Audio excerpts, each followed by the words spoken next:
Good morning, all of you. Discussing with you a very important topic tax planning with reference to capital gains. Basically, what I am starting from today is the strategies for effective tax management. What's the agenda is? The agenda is to introduce what the concept of capital gain is, the types of capital gains, tax rates and its regulations, and we will discuss the strategies for tax planning. First, we introduce the capital gains. Capital gain मतलब क्या है? Capital gain refer to the increase in the value of a capital asset. जब आप किसी capital gain किसको refer कर रहा है? Increase in the value of the capital asset. Capital asset क्या है? Such as stocks, bonds, real estate or other investment. Stock, bond, real estate or other investment that give it a higher worth than the purchase price. कोई भी ऐसी asset, कोई भी ऐसी चीज जो आप विदहोल्ड करते हैं, रोक रहे, पोजेस कर रहे हैं for a effective time period, जिससे कि जिस प्राइस में आपने उसे परचेज किया है उससे ज़्यादा उसकी वैल्यू हो जाती है after the lapse of the time period. तो gain is not realise until the asset is sold. जब तक आप उस एसेट को बेचेंगे ही नहीं, तब तक आप उस गेन को रियलाइज नहीं कर सकते. So capital and capital asset can be classified into two categories based on the holding period of the asset. कितने समय तक आपने उसे होल्ड किया है उसके बेसिस पर कैपिटल एसेट्स हमारी दो कैटेगरीज में डिवाइड हो जाती हैं, that is short term capital gains and long term capital gains. Short term definitely as a term says in itself, it is the gain from the sale of assets held for 1 year or less.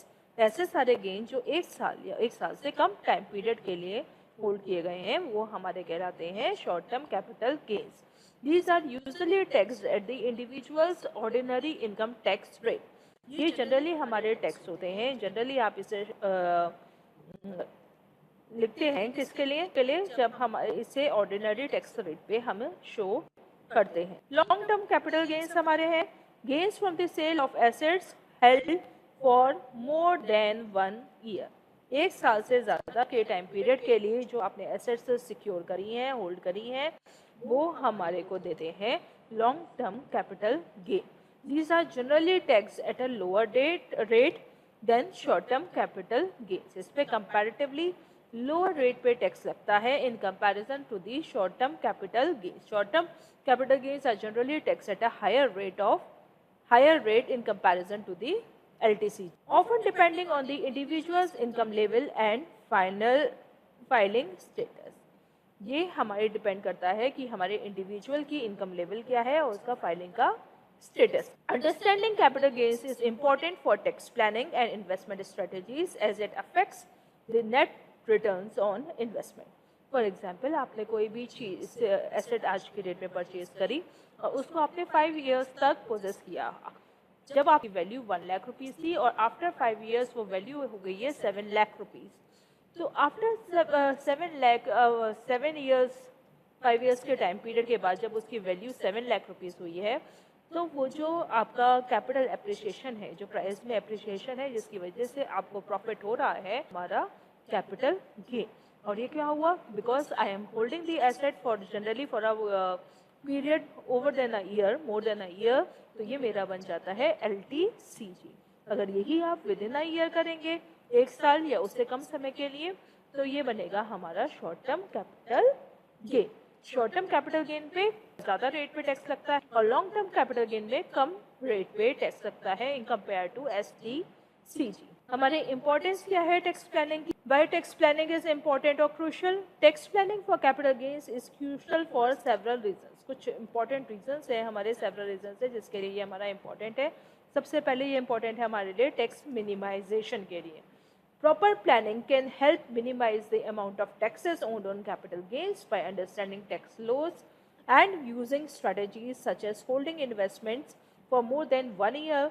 To qualify for lower long-term capital gain tax rates, investors can reduce their tax liability.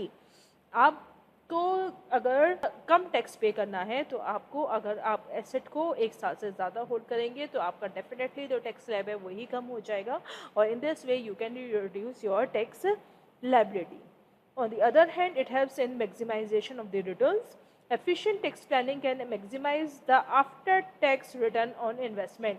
ये after-tax returns on investments को maximize करता है.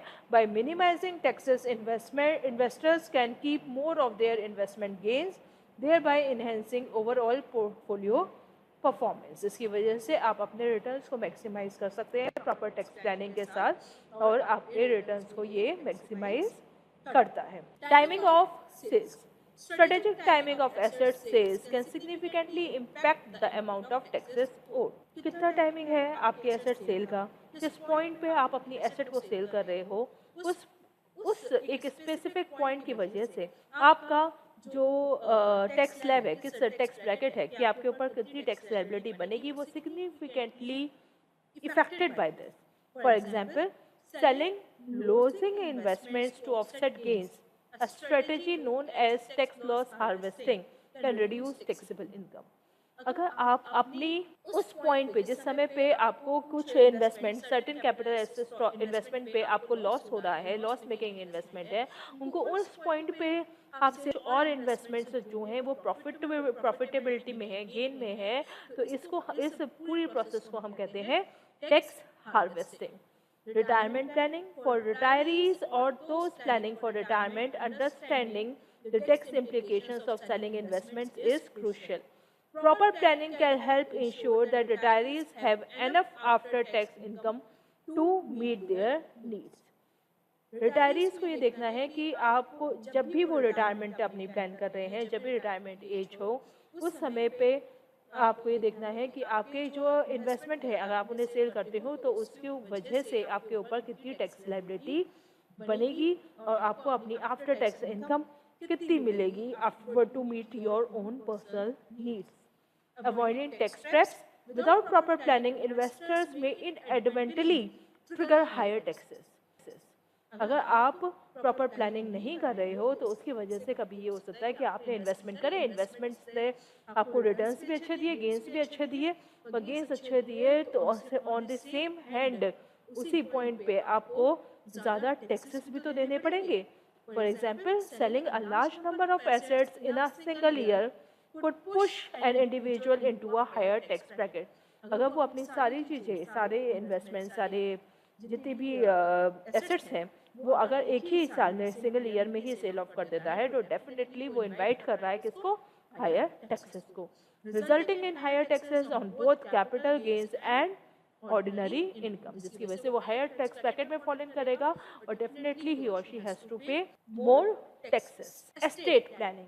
Capital gains tax planning is also important in the context of estate planning. Strategies such as gifting assets or setting up trusts can help manage potential tax liabilities for heirs. Capital gain tax planning हमारी बहुत important है. इस context में important है कि जब भी आप अपनी कोई एसेट को गिफ्ट ट्रस्ट बना के कर रहे हैं तो आपको उसके ऊपर, सो दैट कि आपके हेयर्स के ऊपर टैक्स लायबिलिटीज ना पड़े, ज़्यादा टैक्स लायबिलिटीज ना हो. Compliance and penalties. Understanding and planning for capital gains taxes help ensure compliance with tax laws, avoiding potential penalties and interest charges from the IRS or other tax authorities.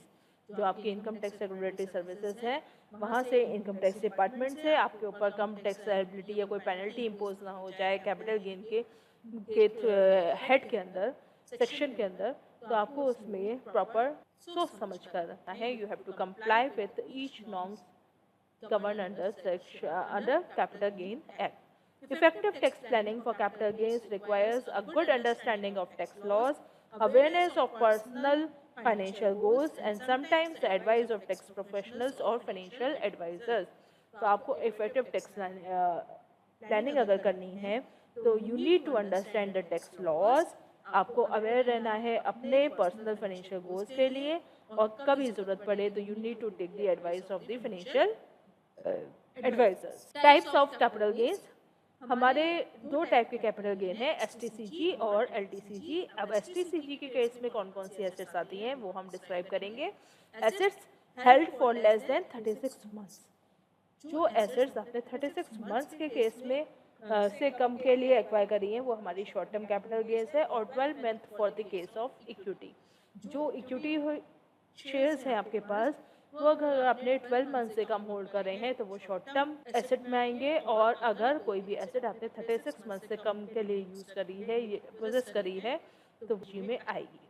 In India, short-term capital gains (STCG) tax applies to the profits earned from the sale of capital asset. तो ये किसके लिए है? Capital asset अगर आप cell करते हो तो शॉर्ट टर्म कैपिटल गेन उस पर अप्लाई होता है। Held for a period of 36 months or less.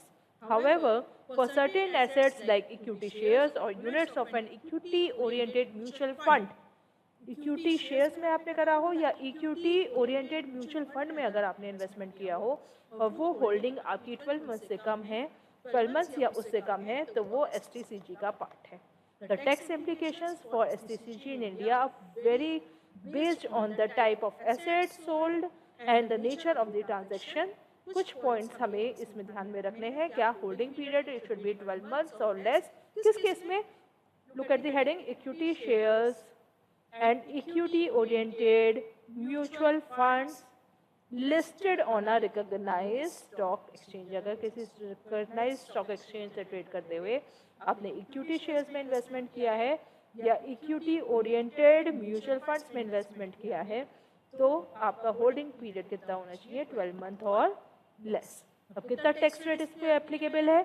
STCG from the sale of equity shares or units of an equity-oriented mutual fund subject to securities transaction tax or STT is taxed at a flat rate of 15% plus applicable surcharge and cess। 15% का इसमें tax है और उसके अलावा कुछ surcharge अगर applicable है या सेस एप्लीकेबल है तो वो भी चार्ज किया जाएगा। अदर एसेट्स, इसके अलावा अगर आपके पास कुछ अदर एसेट्स हैं लाइक रियल एस्टेट है, डेब्ट्स है, म्यूचुअल फंड्स हैं, गोल्ड है एक्सेट्रा, तो उनका होल्डिंग पीरियड आपके पास होना चाहिए 36 मंथ्स और less.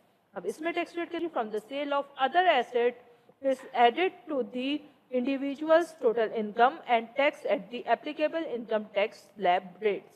This means the gains are taxed as per individual's marginal tax rate which could range from 5% to 30%। इसमें जो रेट है वो आपका मार्जिनल टैक्स रेट है और किसी भी रेंज में, मतलब 5 to 30% के रेंज के बीच में किसी पे भी एप्लीकेबल हो सकता है।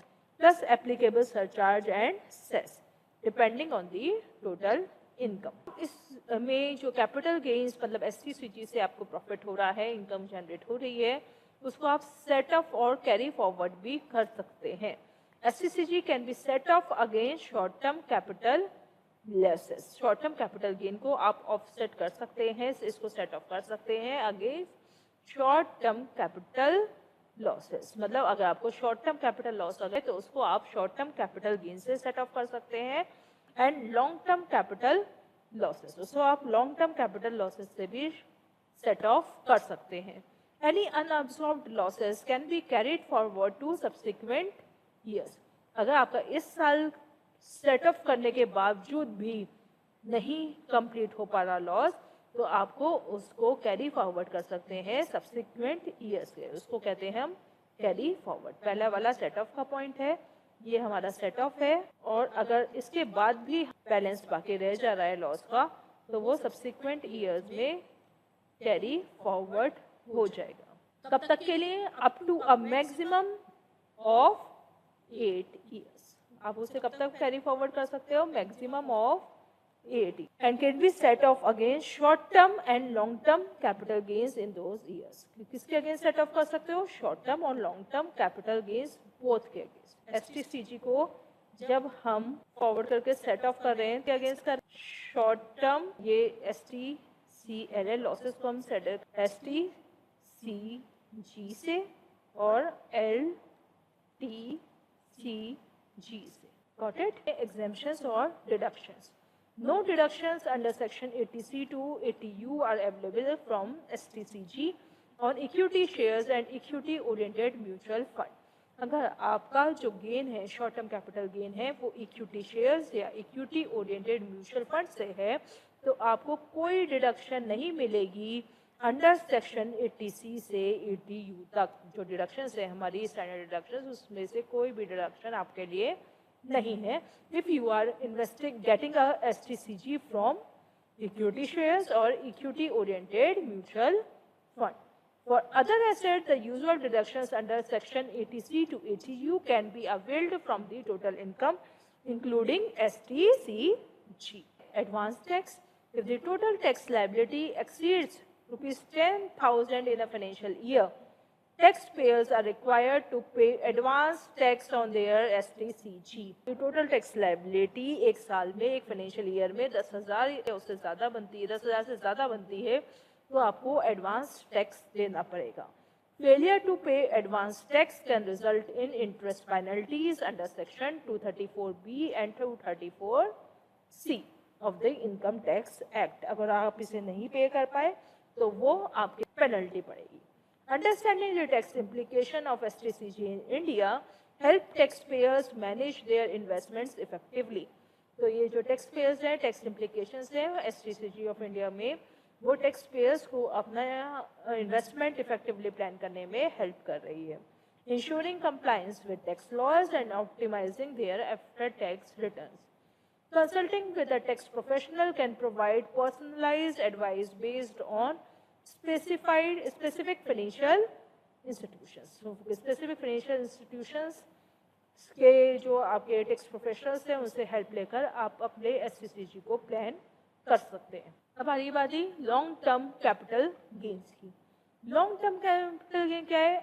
Asset that is hold more than 36 months, क्योंकि वहाँ लेस देन 36 मंथ्स था, तो यहाँ मोर देन 36 मंथ्स, या फिर मोर than 12 months for the case of equities. In India, long-term capital gains LTCG tax applies to the profits earned from the sale of capital asset. Long-term capital gain कब generate होता है, कब appear होगा? जब आप capital asset को cell करेंगे जिसको आपने पोजेस किया हो, अदर एसेट को 36 मंथ से ज़्यादा या इक्विटीज को 12 मंथ से ज़्यादा, held for more than a specified period. The holding period for different types of asset varies. Holding period दोनों हर एसेट्स के लिए डिफरेंट है. कुछ की पॉइंट्स रिगार्डिंग LTCG और उसके टैक्स इम्प्लीकेशंस इस अकॉर्डिंग है. सबसे पहले इसमें भी हम बात करेंगे इक्विटी शेयर्स की और इक्विटी ओरिएंटेड म्यूचुअल फंड की, listed on a recognised stock exchange. इसका होल्डिंग पीरियड कितना होना चाहिए? या you all are very aware of this, from more than 12 month. Tax rate कितना है इसमें? LTCG exceeding rupees long term capital gain 1 lakh से ज़्यादा हो जाता है एक फाइनेंशियल ईयर में, तो उसके ऊपर 10% का टैक्स रेट है प्लस सरचार्ज और without the benefit of indexation. अब ये इंडेक्सेशन क्या है ये मैं अभी आपको प्रीवियस स्लाइड्स में बताऊंगी. तो इस पॉइंट पे क्या आप में से कोई मुझे बता पाएगा कि ये टैक्स रेट STCG के केस में कितना था? 15% था. मैंने यही कहा था कि अगर आप लॉन्ग टर्म प्लानिंग करते हैं, आप किसी एसेट को लॉन्ग टर्म सिक्योर, तो आप अपनी टैक्स लायबिलिटी को वैसे ही रिड्यूस कर रहे हैं. एग्जेम्पशन क्या है? Gains up to ₹1 lakh in a financial year are exempt from tax. तो क्या है? Gain up to ₹1 lakh in a financial year are exempt from tax. एक एग्जेम्पशन है कि 1 लाख तक का अगर आपको LTCG हो रहा है शेयर से या इक्विटी ओरिएंटेड म्यूचुअल फंड से, तो वो टैक्स से एग्जेम्प्टेड है. अब आती है आपकी अदर एसेट्स की बारी, जिसमें आते हैं हम डेप्ट, mutual funds, real estate, gold and other assets के ऊपर. तो उसका होल्डिंग पीरियड कितना है हमारा? More than 36 months. Tax rate इसमें है LTCG is tax at 20% plus applicable surcharge and सेल्स with the benefit of indexation. इसमें इंडेक्सेशन का बेनिफिट है. Indexation allows adjusting the purchase price of the asset for inflation, reducing the overall tax liability. जैसे मैंने आपसे कहा था कि मैं इंडेक्सेशन बाद में बताऊंगी, हालांकि अभी भी मैं इसे और डिटेल में बताऊंगी. पर इंडेक्सेशन है क्या? इंडेक्सेशन है कि आपने परचेज प्राइस को एडजस्ट कर रहे हैं किसके अगेंस्ट? इन्फ्लेशन के अगेंस्ट एडजस्ट करके आप अपनी टैक्स लायबिलिटी को रिड्यूस कर रहे हैं. फॉर एग्जांपल, जब आपने परचेज की थी कोई चीज़ तो बहुत पहले करी थी, वैल्यू जो थी वो ज़्यादा थी.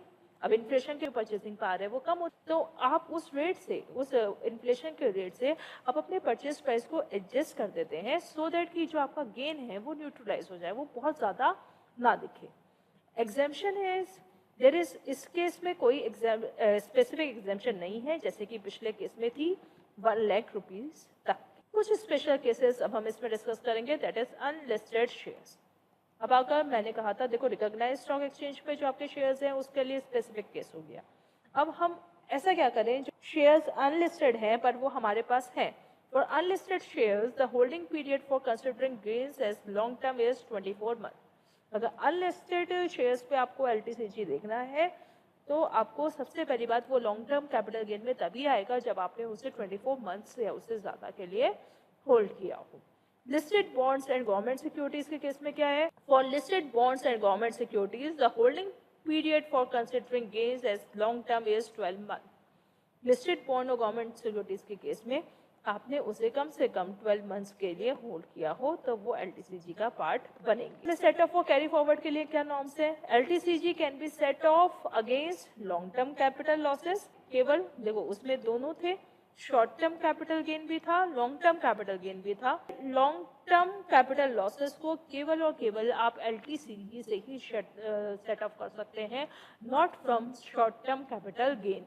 Any unobserved losses can be carried forward to subsequent years. यहाँ पे भी आप उसे forward के लिए up to a maximum of 8 years and can be set off against long-term capital gains for those years. और कितने सालों के लिए? 8 years. केवल और केवल किससे अगर long-term capital gain हुआ होगा तो ही किसको कवर कर सकते हो, long-term capital लॉस। अब हम पढ़ेंगे कुछ एग्जाम्पशंस, बहुत इंपॉर्टेंट एग्जाम्पशंस हैं ये। Exemptions under section 54, 54 EC and 54 F। Section 54 क्या कहता है, exemption on LTCG from the sale of residential property. किस केस में है ये, रेसिडेंशियल प्रॉपर्टी की एग्जाम्पशन है। If the gains are reinvested in another residential property within the specified period. अगर आप एक स्पेसिफाइड पीरियड के अंदर एक रेसिडेंशियल प्रॉपर्टी को सेल ऑफ कर उसी से उस री इन्वेस्टमेंट करके कोई और रेसिडेंशियल प्रॉपर्टी ले लेते हैं तो आपको सेक्शन 54 के अंडर एग्जाम्पशन मिल जाएगी। Section 54 EC, exemption on LTCG if the gains are invested in a specified bonds such as those issued by National Highway Authority of India or Rural Electrification Corporation within 6 months of the sale। 6 महीने के अंदर cell करते ही कुछ bond जो specifically issue हुए हैं, आपने कुछ और बॉन्ड्स खरीद लिए, लाइक ये वाले national highway authority of India और रूरल इलेक्ट्रिफिकेशन कॉर्पोरेशन के आपने बॉन्ड खरीद लिए with in 6 months time Spain, तो आपको एग्जेम्पशन मिलेगी। The maximum investment allowed is ₹50 lakh in a financial year. और इसमें जो आप एक फाइनेंशियल ईयर में मैक्सिमम इन्वेस्टमेंट कर सकते हैं वो है ₹50 लाख। सेक्शन 54F, 54F किसके लिए है, exemption on LTCG from the sale of any long term capital asset. कोई भी लॉन्ग टर्म कैपिटल एसेट आप सेल कर रहे हैं other than the residential house, if the net consideration is reinvested in residential house within a specified year। आप non residential property को cell कर रहे हैं, ठीक है, उसको आप री इन्वेस्ट कर रहे हैं एक स्पेसिफाइड टाइम पीरियड के अंदर रेसिडेंशियल प्रॉपर्टी में, तो वो एग्जाम्पशन मिलती है सेक्शन 54F में। ये क्या है, एक रेसिडेंशियल प्रॉपर्टी सेल ऑफ करी, दूसरी रेसिडेंशियल प्रॉपर्टी खरीद ली।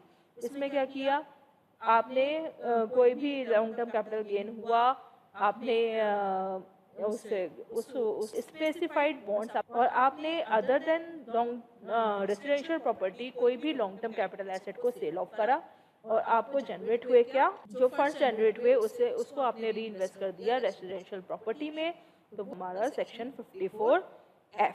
अब इनकी डिटेलिंग हमने ये ध्यान किया कि 54 क्या है, 54 EC क्या है और 54F क्या है। क्लियर, एक रेसिडेंशियल प्रॉपर्टी को सेल ऑफ करके दूसरी residential property, long term capital gain किसी भी चीज़ से हुआ हो, जो फंड हमें मिला है उसमें से 50 lakh in a financial year maximum आपने किस में इन्वेस्ट किया, कुछ स्पेसिफाइड बॉन्ड्स में इन्वेस्ट किया तो EC मिलेगी। आपने नॉन रेसिडेंशियल प्रॉपर्टी को सेल आउट किया है, लॉन्ग टर्म कैपिटल गेन आपको जनरेट हुआ है और उसको आपने री इन्वेस्टमेंट कर दिया within a specified time period to purchase a residential house, तो आप वो एग्जेम्पशन मिलती है सेक्शन 54F। एडवांस टैक्स क्या है? If the total tax liability exceeds ₹10,000 in a financial year, taxpayers are required to pay advance tax on their LTCG. Failure to pay advance tax can result in interest penalties under section 234B and 234C of the Income Tax Act. अब क्या है? अब हम next topic पढ़ रहे हैं, कुछ है double taxation avoidance agreement. Double taxation avoidance agreement DTAA। If the tax payer is a non resident, अगर जो टैक्स पेयर है वो हमारा नॉन रेसिडेंट है, the provisions of DTAA between India and the tax payers country of residence में apply. तो आपका जो DTAA एग्रीमेंट होगा वो किस में होगा? एक तो इंडिया और जिस कंट्री में वो टैक्स पेयर रह रहा है वो अप्लाई करेगा। Potentially offering relief from double taxation, so that कि ऐसा ना हो कि वो सेम इनकम पे दोनों कंट्रीज में टैक्सेस पे कर रहा हो। Understanding the tax implications of LTCG in India help taxpayers manage their investments effectively, ensuring compliance with tax laws and optimizing their after-tax returns. Consulting with a tax professional can provide personalized advice based on specific financial situations. अब इसमें जो tax rate और regulations रखते हैं वो here is an overview of the latest tax rates for short-term capital gains, STCG and long-term capital gains in India. Short term capital gain STCG हमारे India में है, इक्विटी शेयर और equity के oriented mutual fund stock exchange में listed है, उसमें है holding period का 12 मंथ और लेस है, और टैक्स रेट इसमें एप्लीकेबल है 15% plus applicable surcharge and cess, और अदर होल्डिंग पीरियड 36 मंथ्स है या फिर उससे लेस है शॉर्ट टर्म कैपिटल गेन के केस में। यस, टैक्स रेट कितना है? STCG from these assets is added to the individual's total income and taxed at the applicable income tax slab rate।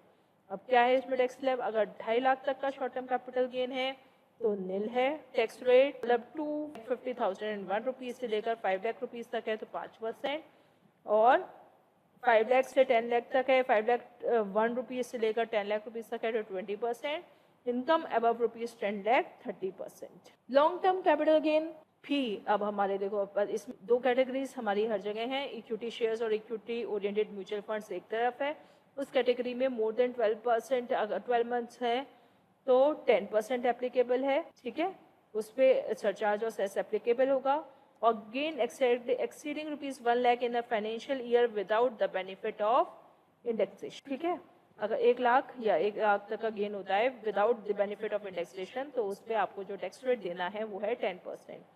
Date, mutual fund, real estate, gold and other assets के case में है तो holding period है more than 36 month, और tax rate कितना है applicable? 20% plus surcharge और cess with the benefit of indexation. Indexation के बेनिफिट के साथ भी मुझे 20% का टैक्स देना है, किसके केस में? Debt, mutual fund, real estate, gold and other assets के केस में। अब हमें पढ़ना है, अब बहुत देर से हम बात कर रहे थे कि ये surcharge cess plus surcharge cess, तो अभी सरचार्ज और सेस क्या है? Surcharge depending on the total income है, आ surcharge is applicable as follows: 10% of income tax if the income exceed ₹50 lakh but does not exceed ₹1 crore. अगर आपकी इनकम 50 लाख से ज़्यादा है पर 1 करोड़ से कम है तो आपको एडिशनल सरचार्ज 10% का देना होगा। ये हायर लोगों के लिए होता है जो हायर इनकम होल्डर्स हैं। 15% of income tax if total income exceeds ₹1 crore but not exceed ₹2 crore, 1 से 2% लेकर 5 करोड़ तक हैं तो 25%, 37% है अगर इनकम एक्सीडिंग 5 करोड़। सेस क्या है? Health and educational cess at 4% of the total of income tax and surcharge. Health and educational cess हो रहा है किसके ऊपर? कितनी परसेंट पे? 4% पे। किसके ऊपर levy? Total of income tax, total of taxable income and surcharge दोनों को ऐड करके जो आपके इनकम आ रही है उसके ऊपर आपको 4% का सेस देना पड़ेगा। कुछ स्पेशल केसेस हैं हमारे, जैसे इसमें अनलिस्टेड शेयर्स जो थे हमारे, अनलिस्टेड शेयर्स में आपका जो पोजीशन पीरियड है वो 24 मंथ से ज़्यादा होना चाहिए और ये टैक्स होंगे 20% विथ इंडेक्सेशन। और जो लिस्टेड बॉन्ड्स और गवर्नमेंट सिक्योरिटीज़ हैं वो है, इसमें होल्डिंग पीरियड है आपका 12 मंथ्स और इसमें जो टैक्सेशन है वो टैक्स होगा 10% विदाउट इंडेक्सेशन, ये विद इंडेक्सेशन है और ये विदाउट। जिनकी टैक्स लायबिलिटी 10,000 रुपये से ज़्यादा हो गई है उनको एडवांस टैक्स पे करना है, STCG पे भी और LTCG पे भी। Double taxation agreement, avoidance agreement हमारा जो साइन हुआ था ये हुआ था इंडिया में, और जो कंट्री ऑफ रेसिडेंस है किसकी, टैक्स पेयर की, deferred tax rate on capital. के अलावा मतलब अभी तक के सारे मेजर पॉइंट्स आपको बता दिए गए हैं, पर इसके अलावा अगर आपको कहीं भी कोई कॉम्प्लिकेशन है you can take the help of any tax professional. अब हम थोड़ा डिटेल में पढ़ेंगे किसको, section 54 exemption on the sale of residential property. Section 54 of the Income Tax Act 1961 provides an exemption from the capital gains tax on the sale of residential property if certain conditions are met. This section is aimed at encouraging reinvestment in residential properties and provides tax relief to the taxpayers under specific conditions. उसमें कुछ detail हमारे points हैं, वो हैं the exemption applies to long-term capital gains arising from the sale of residential property, a house or a plot of land. Eligible as the exemption is available to individual taxpayers and Hindu undivided families. केवल इनको eligible हैं ये लोग, और क्यों eligible है, when they purchase or construct a new residential property, या तो वो purchase कर लेते हैं कोई residential property या उसे construct कर रहे हैं। The capital gains must be reinvested in the purchase or construction of any other residential property in India. Timeline for investment कितनी है इसमें, purchase of new property, the new residential property must be purchased either 1 year before or within 2 years, या तो ये हो cell करने से या 2 साल के अंदर अंदर सेल करने के, after the date of the transfer of original property. ठीक है, ओरिजिनल प्रॉपर्टी के ट्रांसफ़र होने से, जिसको भी सेल करी है उसको ट्रांसफ़र होने के 2 साल के अंदर अंदर या फिर 1 साल पहले। या आपने कंस्ट्रक्शन ऑफ न्यू प्रॉपर्टी का केस है तो the construction of the new residential property must be completed within the 3 years from the date of transfer of original property. जिस साल आपने ट्रांसफ़र किया है उसके 3 साल के अंदर अंदर आपने नई प्रॉपर्टी कंस्ट्रक्ट कर ली हो। Amount of exemption कितना है इसमें, the amount of exemption under section 54 is the lower of किसका, the capital gain arising from the transfer of original property, original जो आपका ट्रांसफर किया है, मतलब जो आपने प्रॉपर्टी सेल आउट करी है उससे जो आपको कैपिटल गेन हुआ है, या the cost of new residential property purchased or constructed, इन दोनों में से जो लोअर होगा उसकी आपको exemption मिल जाएगी। नंबर ऑफ प्रॉपर्टीज कितनी है, as per amendments an individual can claim exemption under section 54 for investment in up to 2 residential properties. 2 residential properties में अगर आप इन्वेस्टमेंट कर रहे हैं तो 2 प्रॉपर्टीज तक आप इसमें एग्जेम्पशन क्लेम कर सकते हैं अंडर सेक्शन 54। और if the capital gains do not exceed 2 crore, अगर आपका कैपिटल गेन 2 करोड़ से ज़्यादा का नहीं हो जाता। This option is available once in a lifetime, और ये जो ऑप्शन है ये once in a lifetime available है, क्योंकि इतना आसान नहीं होता 2 घर बनाना। Capital gain account scheme, C gas, ये क्या है, if the capital gains are not utilised for the purchase और construction of a new property before the due date of filing the income tax return, the amount can be deposited in a capital gain account scheme. अगर आप तुरंत ही कोई नई property नहीं ले पा रहे हो या कंस्ट्रक्ट नहीं कर पा रहे हो या परचेज नहीं कर पा, कैपिटल गेन हुआ है, वो आप कैपिटल गेन अकाउंट स्कीम के अंडर डिपॉजिट कर सकते हो। The deposited amount must be use with in the specified time frames, और उसको यूज़ आप ऐसे कर पाओगे, मेंशन है उसका विड्रॉल और utilisation. The amount deposited in the C gas must be use only for the purchase और construction of a new residential property. सबसे पहली बात, जो उस फंड में, जो उस स्कीम में पैसा पड़ा है, किसमें, सी गैस में, वो केवल और केवल new construction of the property या कंस्ट्रक्शन या purchase of the new residential property के केस में ही यूज़ होगा। Any unutilized amount in the सी गैस after the specified period will be treated as capital gains and tax accordingly. और कुछ भी उसमें अनयूटिलाइज्ड अमाउंट है, any unutilized amount in the C gas after the specified period will be treated as capital gain and tax accordingly। तो फिर भी पैसा उसमें बचा रह जाता है तो वो आपका कैपिटल गेन कहलाएगा और वो उसी के अकॉर्डिंग टैक्स किया जाएगा। Consequences of transfer of new property. अगर आप new property transfer क्या consequences है? If the new residential property purchased or constructed to claim the exemption under section 54 is sold within the 3 years from the date of its purchase or construction, the exemption claimed will be reversed. अगर आपने 54 का exemption लिया, ठीक है, नई property purchase करी, एक residential property sell out करी और न्यू रेसिडेंशियल प्रॉपर्टी आपने परचेज, जो न्यू प्रॉपर्टी आपने परचेज करी उसको आपने with in 3 years time Spain आपने उसे फर्दर सेल आउट कर दिया, तो आपको जो एग्जेम्पशन मिली है सेक्शन 54 के अंडर वो रिवर्स हो जाएगी. The amount of exemption claimed earlier will be reduce from the cost of acquisition. वो cost of acquisition of the new property while calculating capital gains on the sale. The amount of exemption claimed earlier, जो आपने पहले exemption claim कर ली है, वो reduce कर दी जाएगी आपकी cost of acquisition में से और फिर वो capital gain के calculation के लिए use की जाएगी. एक example से, suppose you sell a residential property, आपने एक residential property बेची और उस पर आपको long term capital gain हुआ कितना, 50 लाख. उसमें से आपने 40 लाख इसकी एक नई रेसिडेंशियल प्रॉपर्टी को परचेज कर लिया विद इन 2 years. ओके हो गया. तो आपने क्लेम कर ली एग्जेम्पशन अंडर सेक्शन 54 कितने की, परचेज प्राइस की, या जितने का कैपिटल गेन हुआ था उनमें से जो वैल्यू लो है, तो 50 लाख और 40 लाख में से जो लोअर वैल्यू है दैट इज 40 लाख, वो हमने क्लेम कर लिया. The remaining of ₹10 lakh will be subject to capital gain tax. अच्छा वो 10 लाख है, इसके ऊपर आपको capital gain tax. exemption आपने कितने की दी है, केवल 40 की, तो जो 10 है उसके ऊपर आपका tax applicable.